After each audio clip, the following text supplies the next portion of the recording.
Alright folks, welcome back. We're about to start Chapter 2. And in Chapter 2 we're going to talk about making scientific measurements, and we're going to talk about doing some calculations. Now don't worry too much about the calculating part. The math in this class, I think I stated earlier, is really nothing above Algebra 1. It's mainly adding, subtracting, multiplying, and dividing. And I'm pretty sure you guys have a good handle on that. I'll review it with you if you don't. We will do up to Algebra 1 in this class, so you should be able to handle that.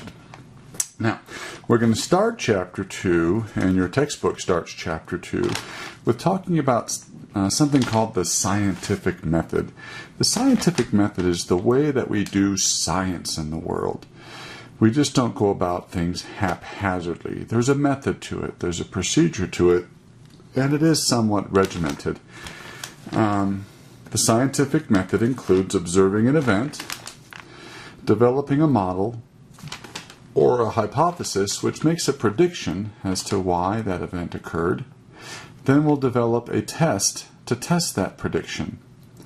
We'll observe the results, and then we may have to revise our hypothesis. We may not. Perhaps our hypothesis was correct. And we may have to repeat this over and over and over again until we're able to find a hypothesis that does fit the observation for our event. A successful hypothesis then becomes a scientific theory. Let me give you a sort of a simple example, then we'll talk about a real science example. Here's my observation. I go outside in the morning and doggone it, my car's engine will not start. It won't turn over. When I turn the key, it doesn't make a noise at all. So my hypothesis, or my prediction, is that my battery might be dead. So I'm going to test that prediction. How could I test that prediction? Well, I'm going to swap out the battery. I'm going to replace the battery with a brand new one. Now I'm going to observe the result. So once the battery is connected, when I turn the key, the engine now turns over. The car starts. Do I need to revise my hypothesis in this case? Nope, I don't. Now, what if my car didn't start after I replaced the battery? Well, I would probably go back and revise my hypothesis, and I might say, oh dear, there's maybe the battery's not dead, but the connectors to the battery are not connected properly. So maybe I would replace those or tighten those connectors. Then I would once again test my, I would form a test, which is by starting the car after I've tightened those connectors. If the engine then turned over, then I would not have to revise my hypothesis a second time. But I would continue to do that until I no longer needed to revise my hypothesis. Now, a scientific theory is basically stating that, well, cars won't work without fully charged batteries. Let me give you another example, and this is an example your book gives. Your book talks about phosphorus, and somebody observed that corn plants seem to grow better in soils with high amounts of phosphorus. So corn plants seem to grow better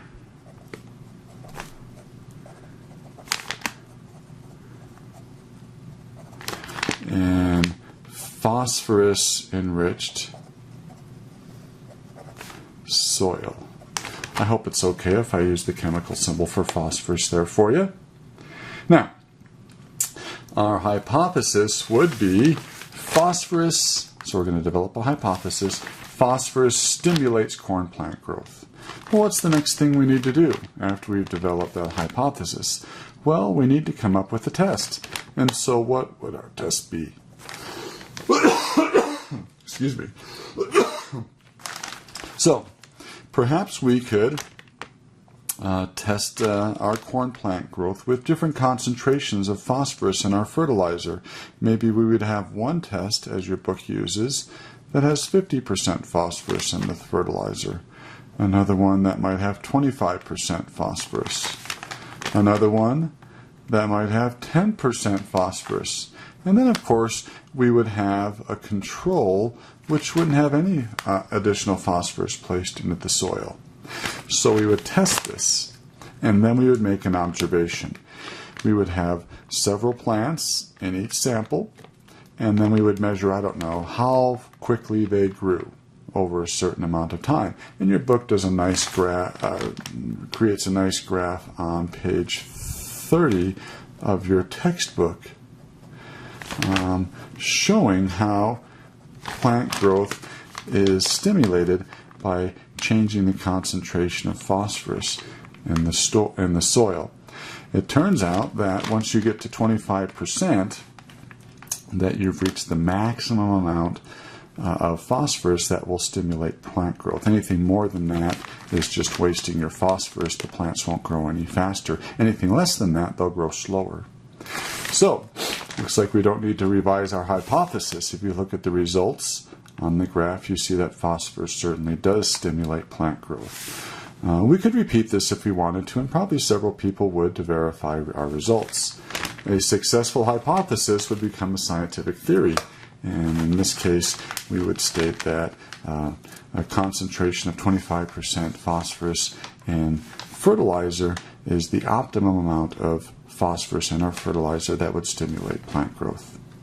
Okay, that's the scientific method. Now, the next part of chapter 2 starts talking about collecting data.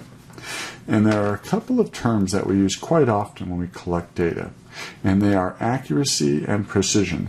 Now, some folks use these terms loosely and interchangeably, thinking that they mean the same thing, but they don't. Let me define accuracy for you, and then precision, and we'll talk about the difference between the two.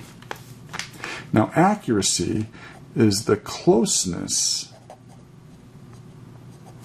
of a measurement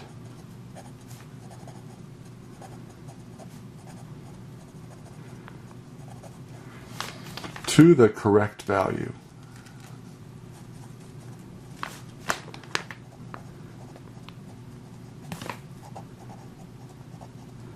So how close a measurement is to the correct value.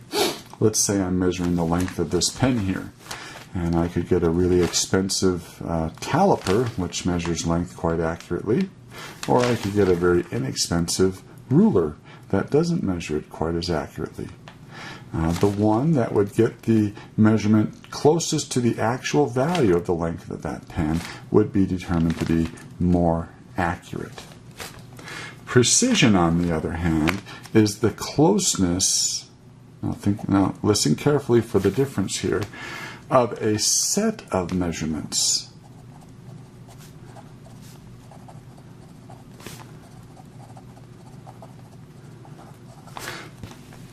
So the closeness of a set of measurements, how close they are to each other.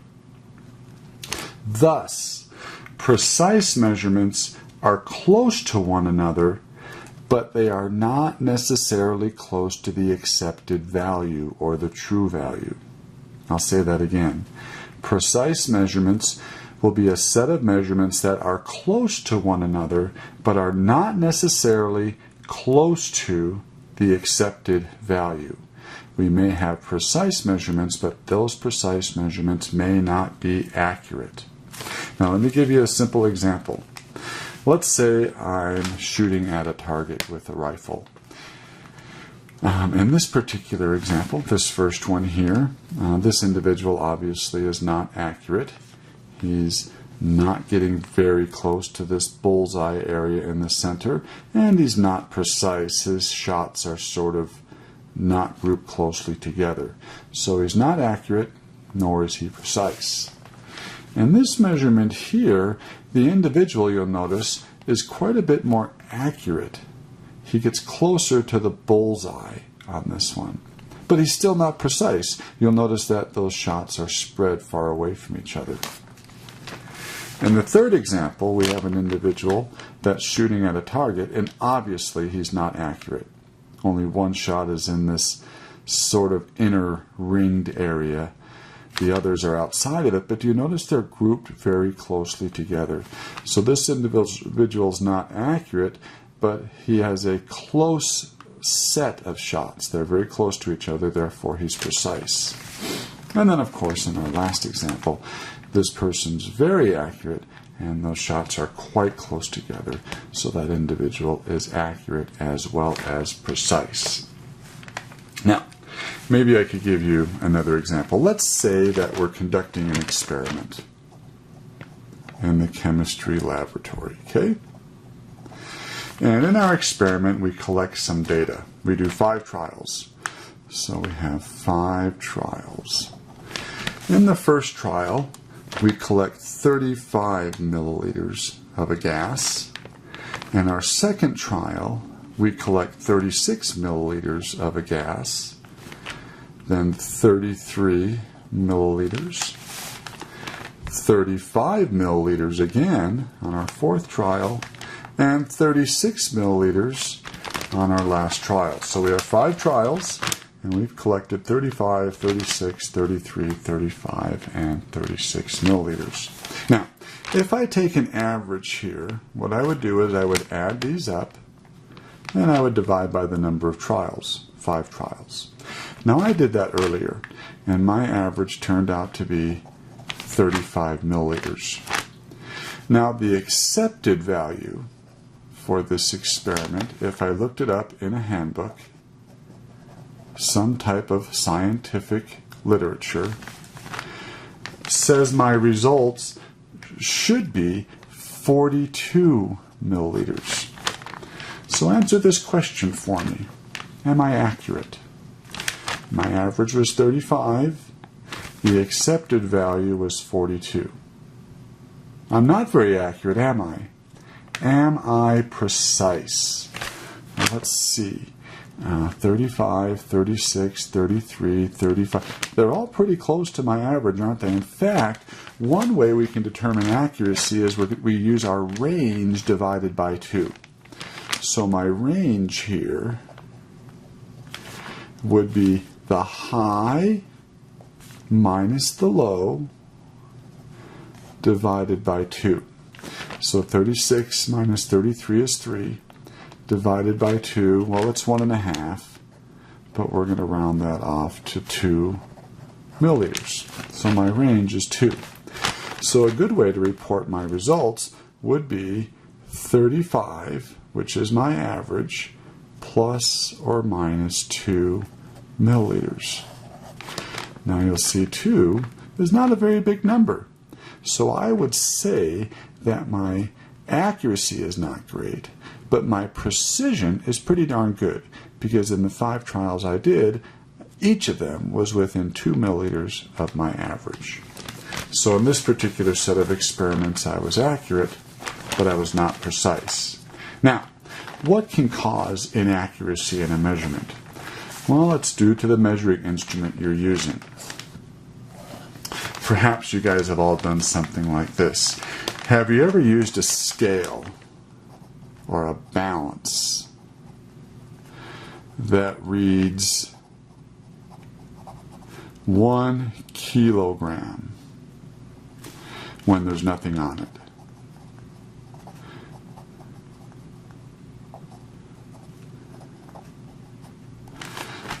You know what I'm saying? In fact, we don't even have to use kilogram. Let's use your bathroom scale. Have you ever looked at your bathroom scale before? Shouldn't it say 0 when nothing's on it? Have you ever seen one that might say 1 or 2 or 3 pounds, either above 0 or below 0 when nothing's on it? Well, obviously, that will give you something that is not accurate. But you could stand on that scale 10 times, and you can get the same measurement all 10 times, but it will not be accurate. Another example might be your height. How do you measure your height? Do you measure it the same way each time? Or do you measure your height while you're standing in a pair of socks with a big old pair of shoes on? Well, you could stand and measure your height 10 times that way, but will it be an accurate reading of your height? No, it won't be, because you got a big old pair of socks and a big old pair of shoes on. So you might be precise, but not accurate. Accuracy is determined by the measuring device you are using. So accuracy is determined by your measuring instrument.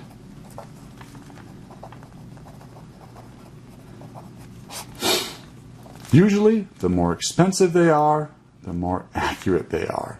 That's a good way to determine how accurate your measuring device is. Now, We are going to talk a lot about accuracy in the next section. So in the next section, we're going to introduce to you scientific notation, and we're going to talk about significant figures.